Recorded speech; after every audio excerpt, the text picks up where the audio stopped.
Hey, you're listening to the Son of a Geek Podcast. Son of a geek! I'm Spencer. And I'm Spencer. I mean, no, Zio. you're not. Get out of here.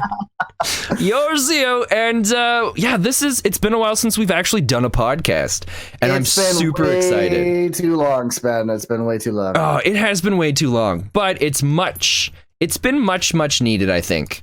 Yeah, absolutely. It's been way too long since we've talked, and I'm like, I need to talk to Spen about stupid stuff. Yeah, pretty much. That's about where I'm at. So what have you been up to?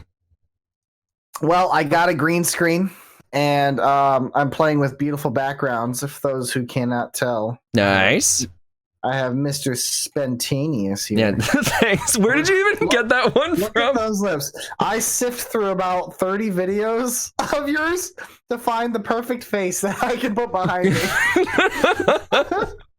Oh, that's great. In Photoshop. The worst part. I'm super jealous of your moving background, though. Oh, well, thank you. I'm really happy about it. I think it's pretty cool. Right. I didn't really put much effort in it. All I did was I legitimately... No, I'm in the background. Just so everyone can see the quality of video I get versus the quality they get. Yeah, pretty much. But I pretty much just went to YouTube and I searched royalty-free animated background, and then I set the search to more than 20 minutes, and that's all I did for that. But Zia, we gotta jump into this. What are you doing? Right, let's jump into this. All right, I think we got a pretty good show planned for you guys today. We're for sure going to be jumping in, talking about some predictions for the next consoles coming up, which is a little exciting. And we're going to jump into a couple other things after that. I'm not going to say them because I don't know how long we're going to talk about. I think it's safe to say we're going to be talking a little bit about what's going to be next gen. Yeah. I don't know. When we first talked about it, I guess we didn't really talk if that was going to be about like games or console parts or what it is. I guess I wrote down a bunch of predictions in my what's going to be next gen, so it kind of blends together. No predictions, so okay. I'm just gonna wing it. Well, why don't we start with you, Zio? Let us know some of your predictions for this next generation, because I know you're going to bring up one of them, and I think it's really dumb, and I hope it doesn't happen. Why do you have Final Fantasy up on your face? Are you talking about this one of my predictions? Final Fantasy 7. Yeah, well, that's obviously going to come out. Yeah, but that's not a prediction because we know what's happening. All right, so one of my predictions that's really dumb. You say it's really dumb. What I'm trying to think. What's really dumb that you think? The modular. Yeah, so consoles and stuff. So stupid. I hope this doesn't happen. Consoles. Well, I don't know. I think it's a good way direction. So, like, what I see happening is obviously consoles are going to more, try to be more competitive with PC. It's the direction we're heading. So I think there's going to be like modular parts, right? So like I think we're going to have more customizable consoles in the sense of we can change graphics card, maybe not graphics card, but like change RAM sticks, maybe the CPU or GPU or storage, anything like that. But they'll be sold like within the company. So it'll be like the Sony PX 300 graphics card or Xbox. I mean, if you looked at the Xbox Series X, what does it look like? Big box. It looks like a console. It looks like a PC tower. Or sorry, yeah, PC tower. Yeah, so like I think I'm onto something there. That or what they're gonna do is they're gonna release like versions of the console. So Xbox already kind of does that. Well, all of them already do that. Even PlayStation had that. Well, yeah, they have the PS4 and then the PS4 Pro, and they always release a 0.5 version, like halfway through the generation, where they make it smaller and more compact, and but it's essentially the same. I mean, the PS4 Pro is a little different because it had HDR. No, that's fair. I think what they'll do is release like the same console in like packets. So okay, you can get tier 1, tier 2, or tier 3, and it'll probably have something to do with like graphic fidelity. But I think ultimately modular will be the direction we go.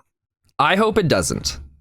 Why? I just want to buy one console and then not have to worry about all the parts in it. One console. Yeah, but then it's like, oh, well, you could get it with all these other little bits. It's like, no, just give me a console that's going to play all the games. I don't want to have to buy extra parts to have things look better.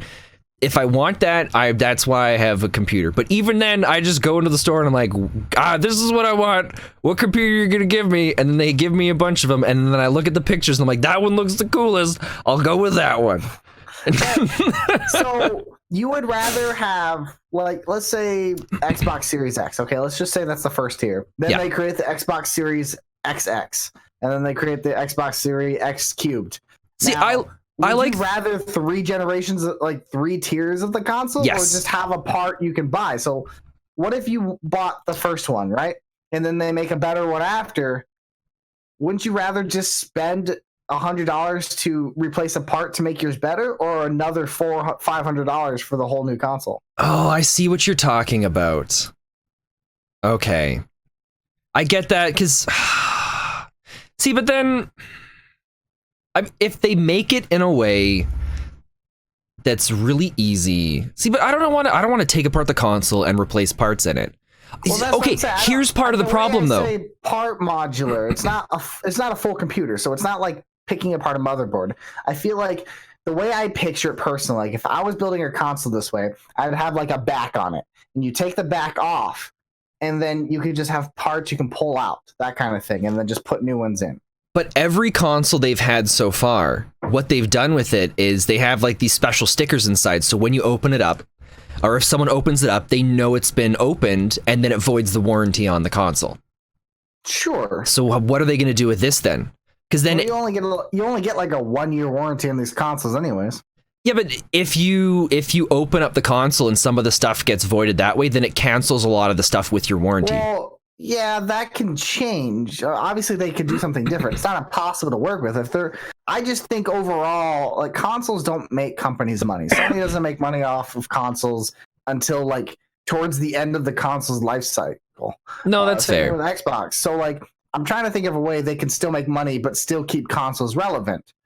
And the best way I think about that would be to have parts you can take in and out. And like the PS3, PS4, you could take out the hard drive. The Xbox One, you could take out the hard drive and replace them. Just take that one step further. No, that's fair. I don't know. I don't want it to happen. I like the way they do it now, where they make the one console, and then like 2 years later they come out with the next one. And then 2 years later after that, they come out with another one. See, I don't like that. I feel like that's even. I hate that. But I usually hate to buy a new console every couple of years. But usually by then, there's enough stuff that's changed in it that that you would almost spend that same amount of money if you were buying like the modular thing. I don't know if it would actually save you that much money. Well, I don't think that would work with the next generation, because I also think, next generation is going to be around $500 plus. It's very possible. Last generation was $4. This generation is going to be around $5. So, like, I don't want to spend $500 and then another $500 in a few years. I'd rather just spend like $100 to $150 to replace a part. All right, I'll give you that. Yeah, it makes sense. I don't think it's going to happen though.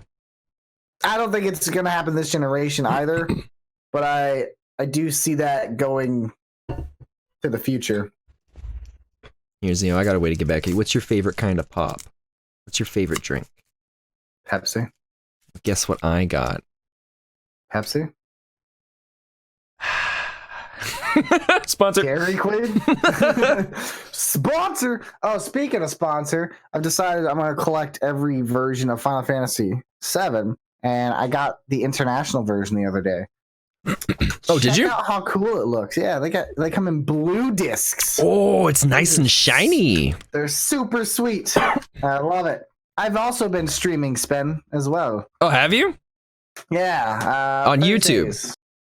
You're doing YouTube Final Fantasy, right? Twitch. Yeah, I'm going through Final Fantasy before the remake comes out. You should add Mixer into what you stream to. I should. I streamed to Facebook tonight. Oh, that's awesome. Yeah, I actually got a good turnout on Facebook. Yeah, that's awesome. One of the big suggestions, and I kind of wish if I could go back in time, I wouldn't have become an affiliate when I did on Twitch. What I would have done is I would have done Restream, and I would have streamed to Mixer. I would have streamed to Facebook, YouTube, and Twitch. Done that for 3 or 4 months, seen which one I was gaining kind of more traction on, and which one, and then I could have experimented with all the different platforms, seen which one I liked, and then picked one to focus on, and then gone from there. That being said, I love Twitch, and I probably would have gone with Twitch anyways, but I'll check out Mixer as well. But yeah, I'm doing YouTube, Twitch, and Well, Mixer's got a lot of cool stuff. I think Twitch is the only one where you basically, I basically signed a contract that says I cannot, when I stream, I can only stream to Twitch. And when and after the stream is done on Twitch, I can't upload the content from that stream for a whole 24 hours on anything else. Which is why I was like, let's do Fridays. That way when the podcast goes on a Monday, it's fine. Okay. And you get a little bit of cross promotion. Yeah. Yeah. It's like a win-win. Woo! Woo! But, the more we talk about it, part of me just wants to keep telling you that I don't like your idea just because I've been so against it this whole time. But I agree with you now. That would be the modular console thing, the way you've explained it this time. You've sold me on it. All right, I'm glad. And now we can finally also agree that the Wii U is terrible. No, I love the Wii U. All right, at least we can all agree that our Jizzle is the rightful name, and I finally won that battle against Nintendo. We're not even going to get into that. It's so stupid. All right. Okay, what's your next gen predictions? Okay, I don't know if I can call this a prediction because it really depends. We've gotten a little bit of information kind of along this line, so it's like a half a speculation, but it's a console pass. Oh, excuse me. So kind of like the Xbox Game Pass or PlayStation kind of. Now? So basically what it is you pay a subscription for your console, right? So instead of spending all the money outright, you're paying monthly for your console. Oh, and then you can trade it in when a new one comes out? Yeah. There's been talk about it, and I believe there was something I don't know if it's like so many places have talked about this already, so I don't know if it's still a prediction or if it's something that's actually implemented. But I want to say something did try it out, and they found not too bad success. I can kind of see that. Yeah, I mean, it's not a bad idea. I'm curious how well that would go. I guess it would depend on how much the subscription is. Mm-hmm. You know? Well, from what I heard is it's not unreasonable. So, like, it's basically you take the console with you, you pay a monthly subscription. I guess the way I got to think about it would be like a cell phone, right? Kind of, yeah. So, like with like the next plan with AT&T or the Verizon plans, where you basically make payments on the phone itself to own it, or like in a year you can trade it in for a new phone without any penalties or something. Yeah, essentially, kind of like that. I don't know how they'd be able to enforce it in a way that wouldn't be detrimental to themselves, but I feel like we're gonna get something like that. You did make me think of a new idea. I don't know if I'd call this a prediction, but I'd be curious to see how this goes. Consoles kind of backing away from like the console scene and being more of like a application. See, that's another one of my predictions too. And you can although I don't know if we can call it a prediction because some of it's been confirmed somewhat with Sony. Yeah, I mean, Sony's kind of already had something similar like that. They have like the remote play. So basically, remote play allows you to play on your PlayStation on any device that can connect to the internet. Did you hear what Sony sent out? Where they basically pooled a bunch of people and said, what do you think of Sony Play or the Sony Remote Play on the Switch? How sweet would that be? Amazing. That's literally what I want. Yeah. You know how many times I've had the conversation like, I want to play Persona 5 again. My only issue is I want it on my Switch. So we don't know if it's going to happen, but 100% Sony did ask people, what do you think of this idea? Oh my God. That's a brilliant idea. They need to do that. They need to do that. I think there's going to be a lot of stuff like that. And if Sony and Microsoft don't do that, then they're really kicking themselves. Because remote play is amazing. And the Switch has shown the portability thing is just something that they need. I remote played on my PS Vita all the time. So like I've been doing remote play since it existed, and I loved doing it. But I'm at a point to where my Vita's kind of dying and stuff. I'm like, man, I wish I could do this on my Switch. I could do it on my cell phone if I wanted to. But it's not the same. It's not the same because then I have to connect the cell phone to my controller and hold it. And I have to get like this grip. It's just a lot more moving parts, and it's not worth it at that point. But there has been talk about that. That would be amazing. That would be the greatest. Well, here, let me see if I can find it. Yeah. Remote play on Switch. Right here. 6 days ago, there's a video. PS4 and Switch more real than ever. Yeah, Sony survey brings up the possibility of remote play on Nintendo Switch. Oh my god, that's amazing. So, that's so awesome. Yeah, it's blowing up on Reddit, on a bunch of other news sites as well. So oh my god, that would be so good. It's gonna happen. Do you have any other predictions coming this for this next one? That was kind of my big one that I was thinking of. Thinking like, yeah, because you didn't do any preparation for the podcast. Yeah, no, that was my biggest one. I just kind of thinking like that would be a good direction to go, I think, for consoles. Because... Dude, get me out of there. You just got me in the background. Everybody's like, why is there forest and trees? It's because that's what I do for Dungeons and Dragons when I stream my webcam. Yeah, this is what I get to see. Well, you just got a live background. I'm jealous. Well, just do it yourself then. It's the same way that I did it. Pull up a YouTube video, just look up royalty free. And while you do that, I'll talk about some other predictions I've got. I don't think we're going to see it at the beginning, but I see by the end of the generation, we're going to hear talk about 8K and 120 frames per second. I think they're going to do it. So unnecessary. Yeah, but what's one of the things that Microsoft loves? They love to pull their pants down and throw it around and show how much bigger theirs is than everyone else. Despite half the time it doesn't work. Yeah. I don't know if we'll see it, but we're for sure going to hear talks about it. Yeah. I'm also going to say VR compatibility. We're going to get a bunch about that. I don't know if Sony's going to jump in on it because Sony kind of flopped a bit with their VR.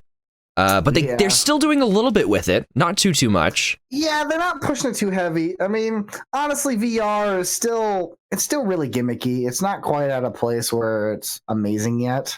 Mm-hmm. But I mean, that's my ultimate goal. Like Sony's biggest flaws are they start really cool stuff and they start strong with it, but they peter out on pushing it because they don't get the immediate return they want out of it. Oh, apparently they just shut down their VR studio. Oh, really? Yeah. That sucks. And it's from a reliable source, too. I'm not saying that sarcastically. That sucks. That does suck. Because, like I said, they always start strong. They have, like, great ideas and stuff. Like, the Vita was a fantastic console. I actually loved my Vita. I never got one, but I always wanted to get one. It never got the content it deserved, right? So, like, if they could just port all the PS4 games on the Vita, the remote play was a fantastic feature, but they don't push these good ideas out. Like, you know how many people I know have PS4s that didn't know that you could share play? They didn't know most people that have PS4s. Yeah, that's what I'm saying. Like, it's everybody I met is like, oh man, I wish I had that game. And I'd be like, yeah, well, just join a chat with me. I'll let you play. Like, what do you mean you'll let me play? The only tough part is you need to have decent internet for it. I tried to do remote play with a friend, and it was just, we couldn't do it. From console to console, we weren't able to do it. But we were able to do it from like PC. Like doing it through the Steam's remote play worked out just fine.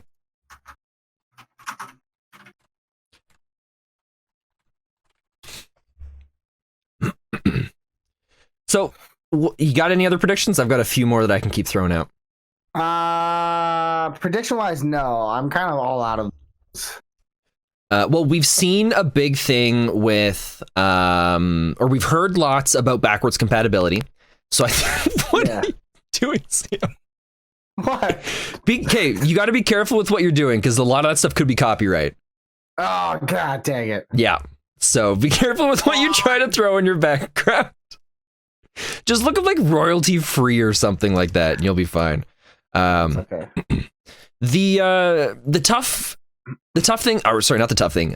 They've talked a lot about backwards compatibility, and I think we're gonna see the biggest backwards compatibility push that we've seen with anything so far. Yeah, I do 100% agree with that. I've read a lot of rumors that the PS5 is going to be backwards compatible for all the previous generations. That's not true. That is not. They've never confirmed that. That's just a rumor that blew up. I said rumors. No, I know. Sorry, it's just there's been lots of rumors about it. We talked about it a couple streams ago as well, and it is Sony came out and confirmed that it is not true. They said that is not happening. Yeah, for sure.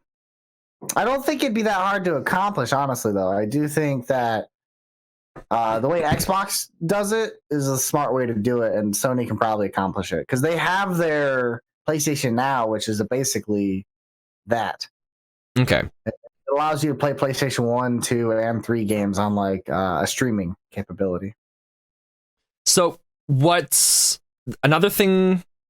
I don't know if we can call this prediction, but solid state drive. I think that's pretty fair to say. I think that's a guarantee in the consoles, isn't it? I think so. The way things are now, SSDs.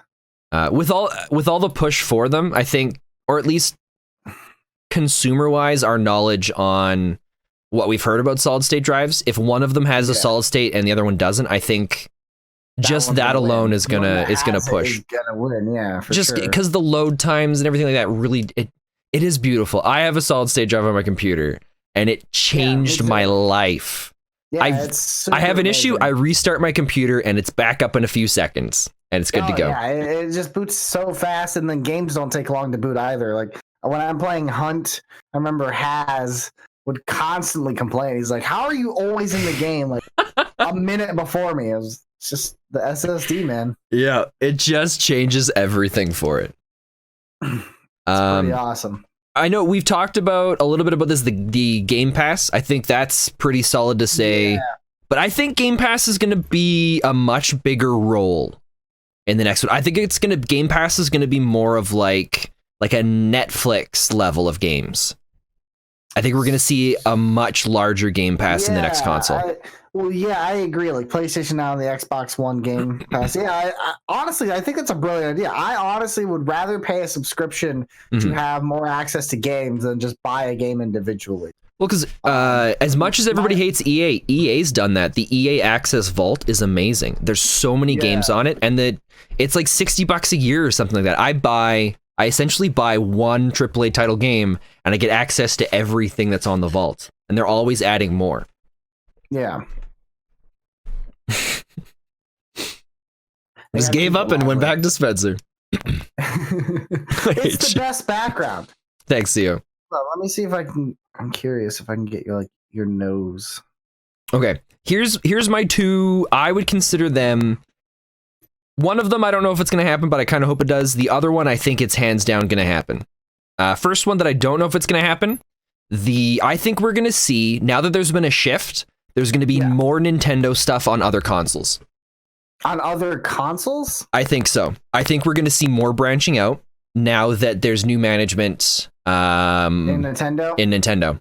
That's true. Because it's on mobile. They made a lot of really good choices. Yeah, and we've seen a lot of it on like they've made a push for mobile, and I think the next step is maybe it's going to start with just like a crossover or something on a game.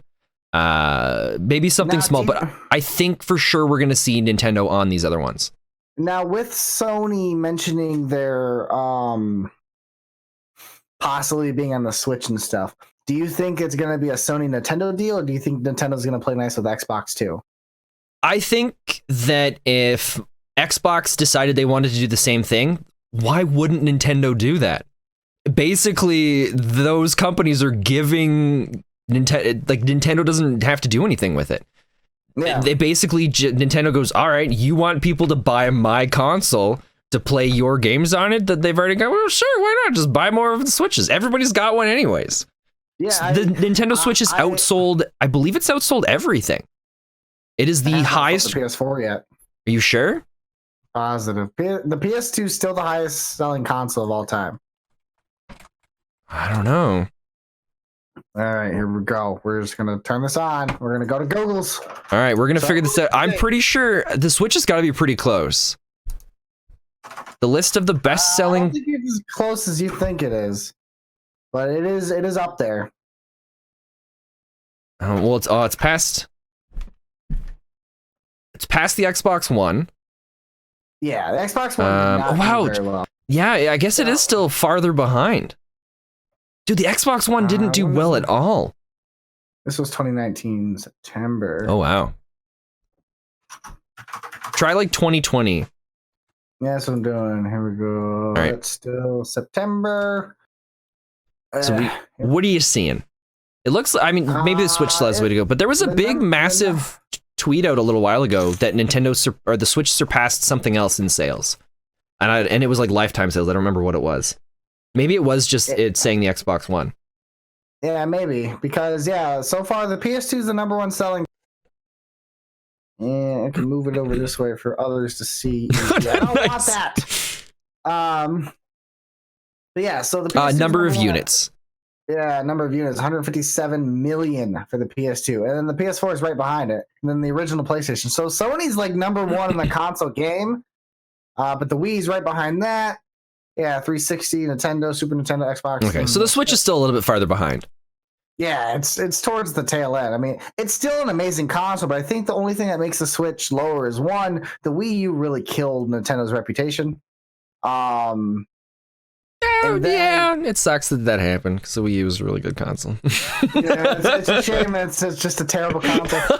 But the Switch, I think, is a perfect companion to a console. So whether you play PC, Xbox, PS4, the Switch is a perfect companion. Yeah, the Switch is it's so good.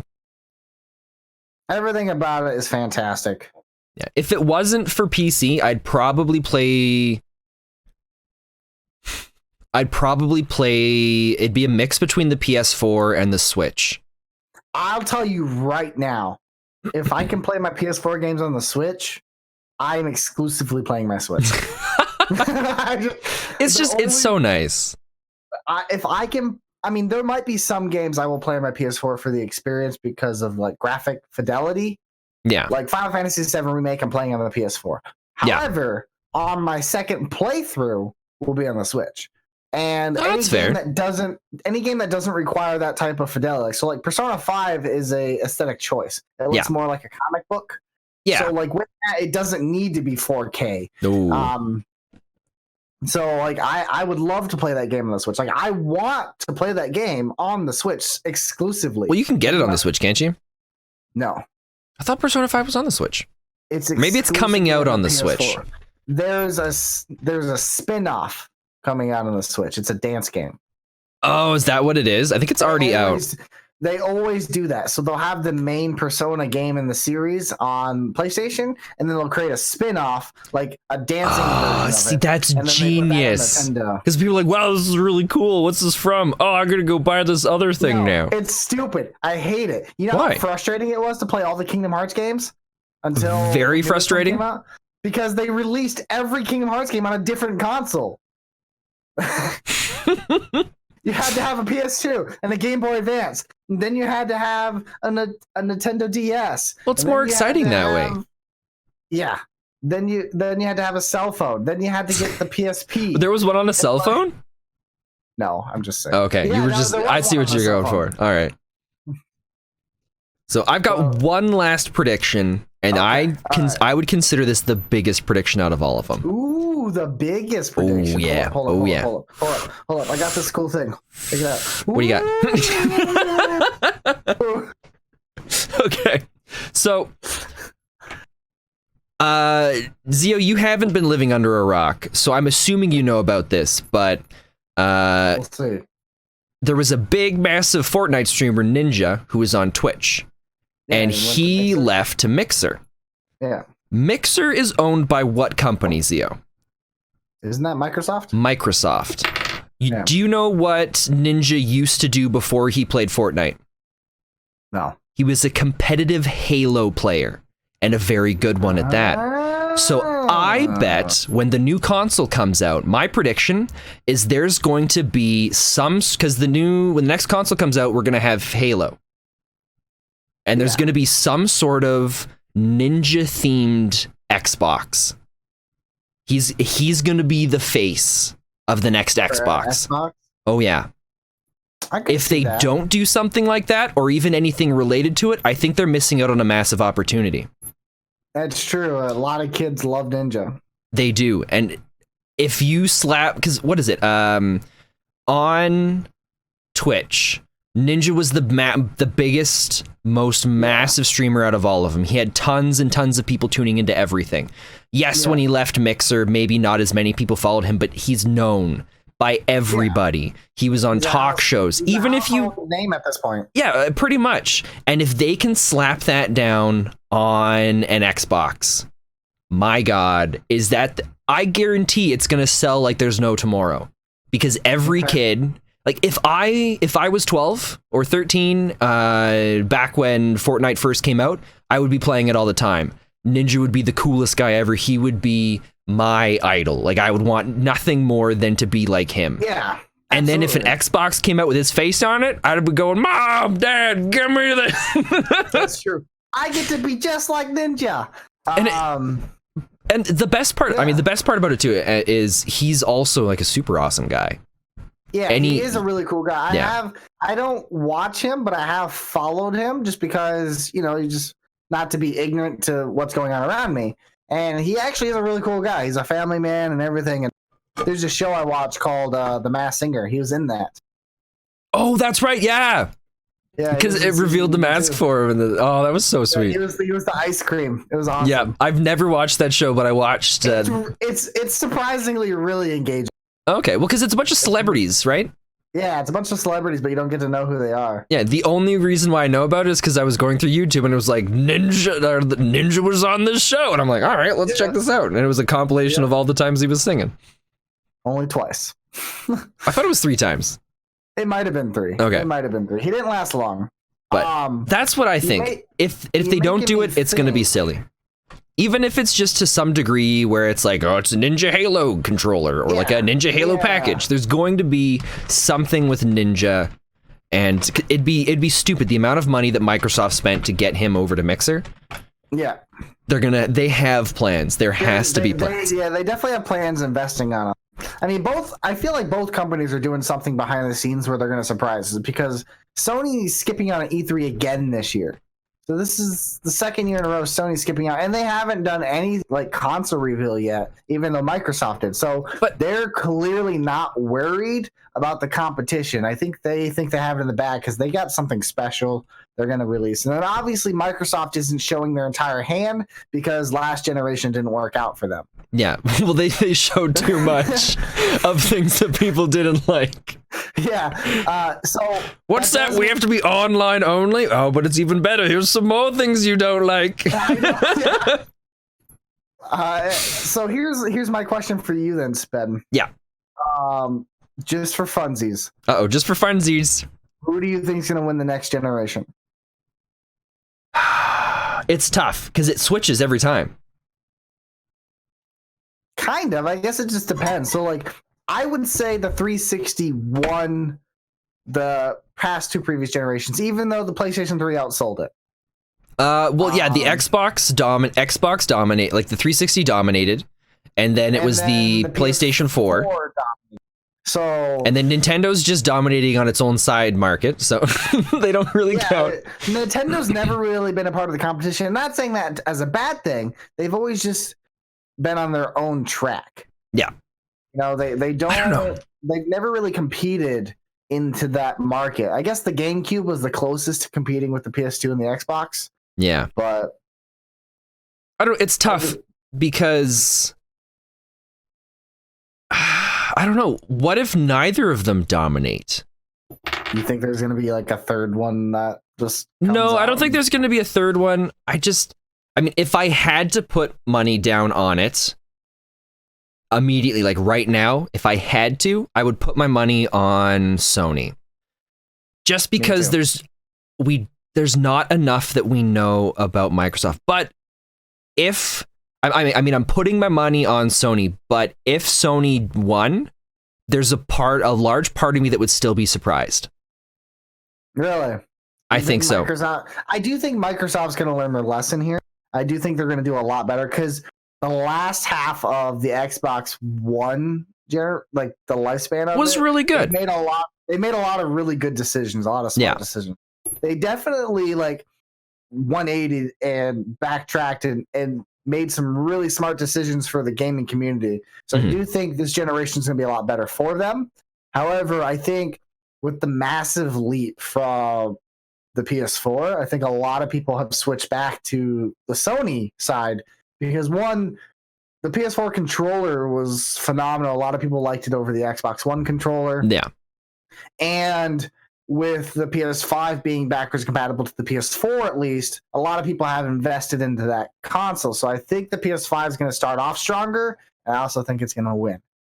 The tough part with that, though, is streaming. Because Microsoft's putting a lot of stuff into Mixer. There's been talk about how Mixer's going to be integrated in with the new Xbox. So there's a very good possibility that you basically turn on your Xbox and you just hit a button and it immediately everything's set up and you start streaming to Mixer. I do agree. I think Microsoft has a really good chance. They are doing a lot of stuff. If Sony doesn't do anything in regards to streaming, I think they're going to be kicking themselves for it. They absolutely have to be. I would be shocked if they're not, because the tough part though is they might not, because with that kind, like because Sony hasn't really done too much with streaming before, and we know that they struggle with that kind. Like the PlayStation, the PS4.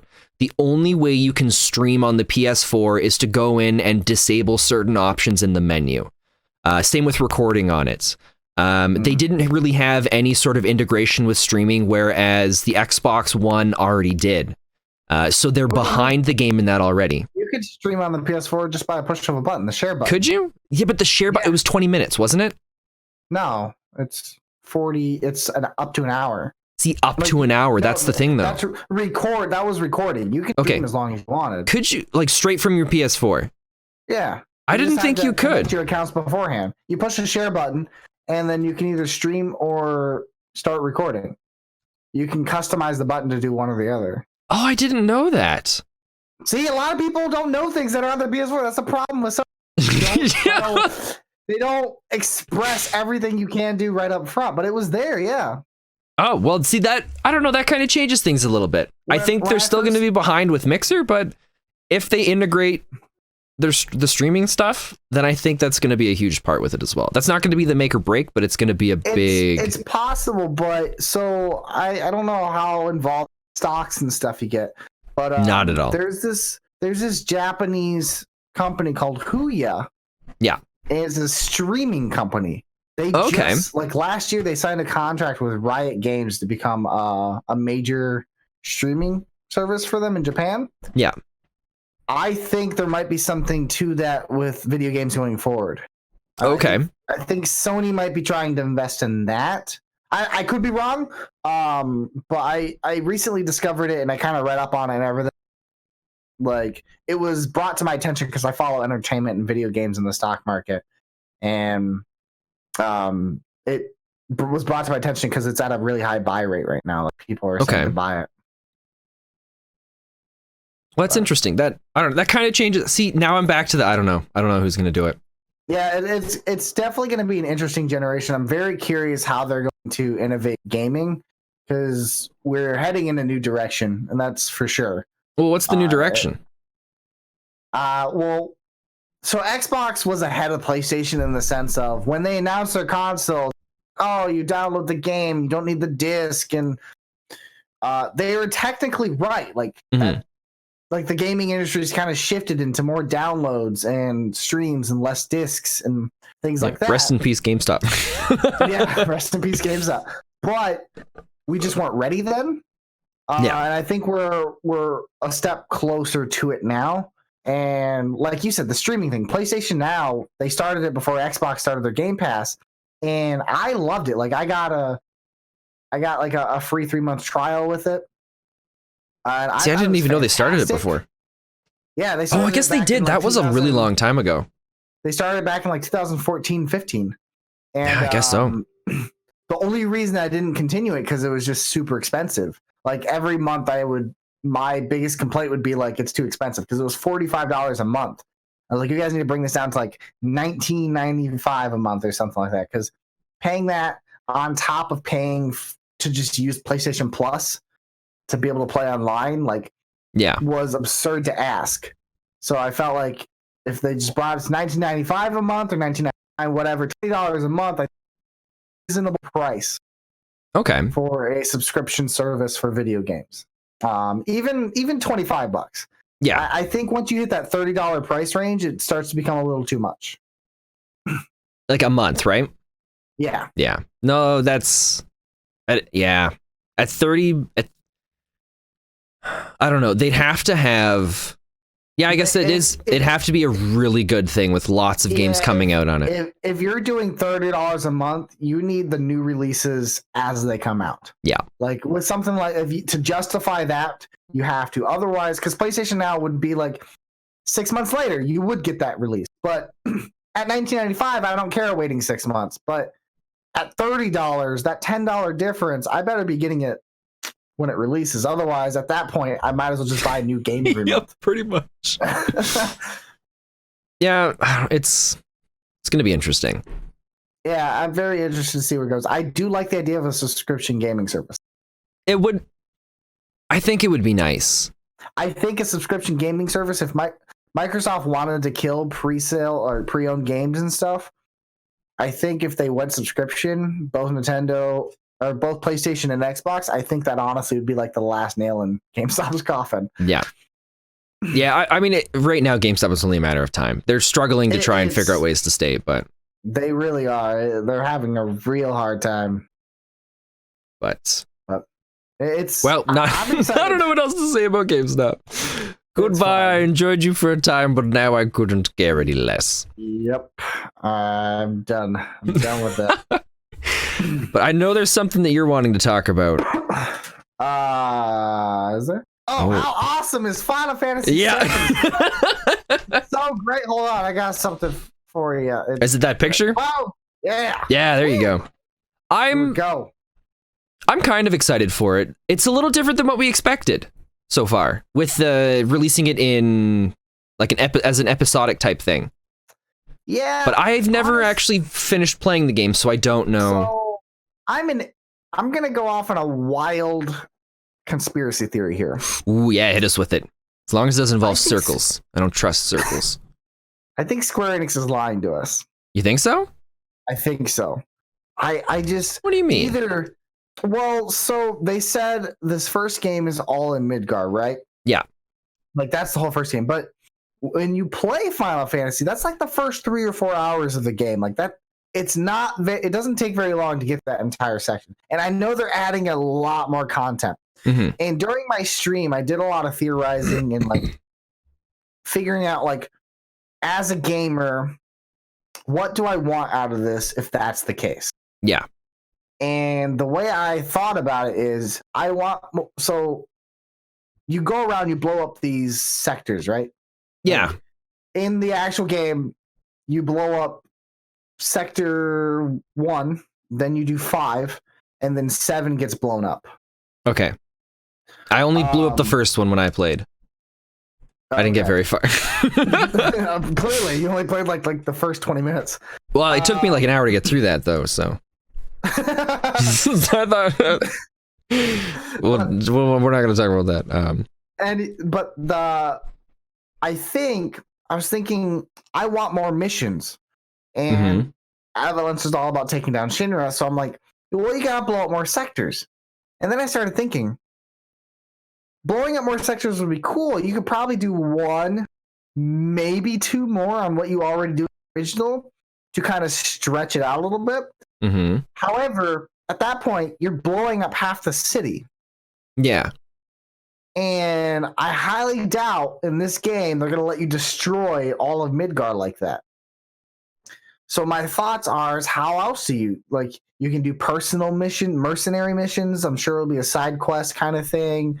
But other than that, I'm trying to think, like, how can the story be dragged on? Most JRPGs are like 40 to 50 to 60 hours long. Yeah. How are they going to stretch all of that in the length? And the answer I came to is it doesn't end in Midgar. I think that's a ploy. I think there is a lot of content in there for sure. Maybe half the game is in Midgar. What if the episodic things are a lot shorter than what you're expecting? Well, they promise this is a full-length feature game. Yeah, but it's going to be released in episodes. They never said episodes. I thought they did. They say parts. We say episodic. Like, that's how we translate it. But I honestly think it's got to go past Midgar. Like, I can't. And I watched some scenes, like on all the trailers. I can kind of predict where they're at. But there's also other moments. Like, there's a moment where you fight Genova or something. You never fight Genova. The first time you fight her is on a ship. It's on a boat. At the Junon. Yeah, all of that's foreign words for me. Yeah, so anyways, that's like super far in the game. That's easily like a good 6-7 hours into the game. So I think there's more to it. I think you go past Midgar. And they just recently released a photo of everybody at this highway with Midgar behind it. Well, what if that's the end of Midgar? Like, that's the end. There's no way they released a photo of the end of. There's no way they released what? They just released an official photo of the entire crew, like the Avalanche crew, the main characters you get. They released a photo of them standing at a highway with Midgar in the back. In the original game, you leave Shinra Tower through a highway, and that's when you leave Midgar forever. Like, that's the last part of Midgar. And if Midgar is the only part of this game, there's no way they're giving us a photo of the end of the game. Maybe they are. Or maybe they just wanted to showcase all the characters, and they're just like, well, let's just do that here. I don't know. I find that hard to believe, because there's another part, like, there's 5 characters in this Midgar section that you get. You get 5 main characters. Red, you don't get till literally at the end of you get him halfway through the Shinra Tower, and after that, you may have like 45 minutes of gameplay with him. I think these I'm gonna still call them episodes. I think these, or I'll call them parts if that's better too. I think they're gonna be shorter than what you're thinking. I don't know. I think they are. I think a lot of people are going to be disappointed with when it happens, but I think maybe the first part is going to be short. I think it's going to be, if it's just Midgar, I think they're just showing the picture to show all the characters. I think that's what it is. But I think from what they've said, it's just going to be straight in Midgar, and then maybe that's just a picture from the end of Midgar. Maybe that's all that is. It just seems insane that they'd give us an official picture of the end of the game. But it's not the end of the game. It's the end of a part. But if nobody... They have to treat it like a complete story. But if nobody knows... But if they treat it as if people don't know the game, that picture doesn't mean anything. That's the point I'm making. That's my point of view. Like, people don't know the game. You're spoiling the end of the game at that point. How is that a spoiler for the end of the game? I guess. It's just a picture with a bunch of characters sitting on a road, and there's some city in the background. Who knows what it is? Okay, people who know what Midgar is know. Let me put it in this perspective then, Spen. So you saw Avengers Endgame, right? Yeah. Spoilers for people listening to the podcast. I'm going to spoil Avengers Endgame. If in the trailer for Avengers Endgame, they showed Iron Man with his hand up, fingers ready to snap, don't you think that would have impacted the ending for you? Yeah, I think it would have changed. It would have affected that for you and changed how emotional it was and everything. But that's different because we know what the gauntlet is, and we know people can wear it, and we know that stuff ahead of time.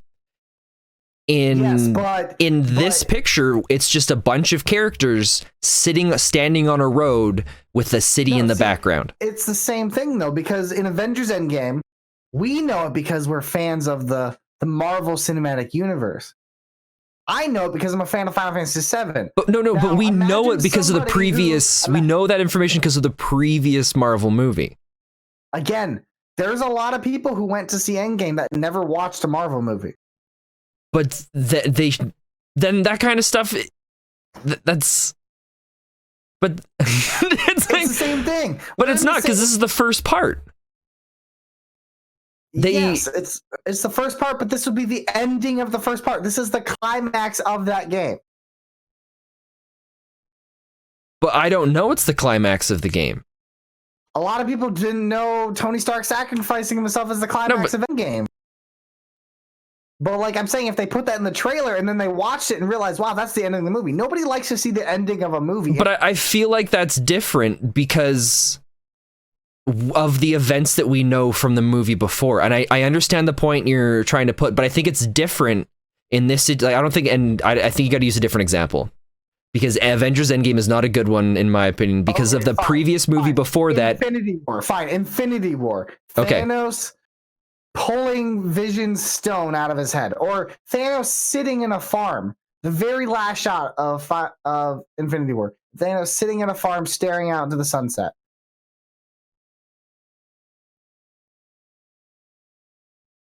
The reason that ending was so impactful was because we didn't see that. But if that was in a trailer, everybody would know that's the end. And by the time but we wouldn't know it's the end. But you'd be disappointed because you saw the trailer and you're like, why would they spoil the ending of this movie? No, that's fair. I guess what's different. It's different for you because you're not familiar with Final Fantasy. Yeah. So but you are familiar with Endgame. So you just have to put your headspace in the moment of that. Like, no, you're. I wouldn't be happy if I saw him sitting in a field and at the end of the game I would be like, well, this is like, why would they do that? I guess, yeah, that makes sense. I don't know. I guess for me, it's still different though for the Final Fantasy thing. Because it's just, for me, because you didn't play the original, so you're not familiar, and it's just like that. To me, it's just a road, and there's some people standing on it. Yeah, no, I agree with you. It is, but imagine if that was the last shot of the game. Like, why would you play the game and then to just see this? I guess. See, I get where you're coming from, because essentially, if that's the last part of Final Fantasy VII Part 1, technically that's the end of the game. But I think it's fine because it's not the end of the game; it's end of the part. Okay, and so it's not like it gives away the Telltale games, right? It's not like it gives away any information besides, hey, look, nobody's dead. Everybody's on a road. I guess. I don't know. It's just, I still think there's more to it. I think there's going to be more in Midgard. There's a high chance I'm wrong, and I'm totally mentioning it right now. There's a really good chance I'm going to be absolutely wrong, but there's just something about this. The more I'm playing the game now, and the more I try to compare it to the remake trailers I've seen and my predictions of the game and what I hope to come out of this game, yeah, I honestly don't know how they're going to stretch out a 2 to 3 hour segment of the game to a 40-hour game. In all honesty, I think that if Final Fantasy VII, if this remake it wasn't a remake and this was the game coming out for its first time, I don't think it would have the same kind of impact that the original Final Fantasy had. And I think Final Fantasy VII Remake's success is going to be because of everybody that's played Final Fantasy VII and everything about Final Fantasy VII being such a great game, because it doesn't have the ability to change the game as it did before. I disagree. So like this, I think they're going to make a lot of changes. So like it's going to have the same overall narrative, but the way they do the narrative is what I'm excited about. I'm excited to see what changes they make without changing the characters' essence. No, that's fair. I guess the perspective I'm coming from is just how revolutionary Final Fantasy VII was, just with the what it did. Like, I played Final Fantasy VII for 20 minutes to an hour. I honestly don't remember how long it was. I didn't make it super far. I beat the first boss. That's pretty much how far I got. And I played a little bit after that. And even my time playing that, I was like, there's no way. Like, this is not a game that came out back then. Like, this is an indie game that somebody made today. like this is like the stuff that's going on in this game. Like, the cool little things they're doing are things that I have not seen in any JRPG that I've seen pretty much ever. Yeah. And I mean, you're absolutely right. I mean, this game's success is based off of the original. I mean, that's what they're riding on, and that's part of the reason why they're probably making it in episodes or parts and something, because it's a guaranteed success for them. But it still has to be good. Like, they also can't piss off the fans, because if this game sucks, the next one won't make the sales they want. Well, I think they're doing it in parts because there's a lot of stuff riding on this game. Yeah. And they want to put in the effort to make it that way. And it just ended up being a much bigger project than they expected.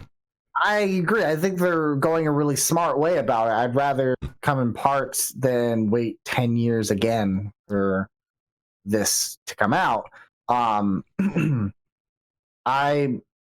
excited to see what changes they make. I'm just curious how they're going to do it, because this is supposed to be a full-fledged game. And then also thinking about it as a video game. Current video games, especially JRPGs. Yeah. JRPGs replay value is New Game Plus, naturally, but then end game content. There's always end game content. I guess, yeah. What's going to be the end game content for this? What if there's not? What if it's just like a JRPG that you play through and there's nothing at the end? I can't believe that.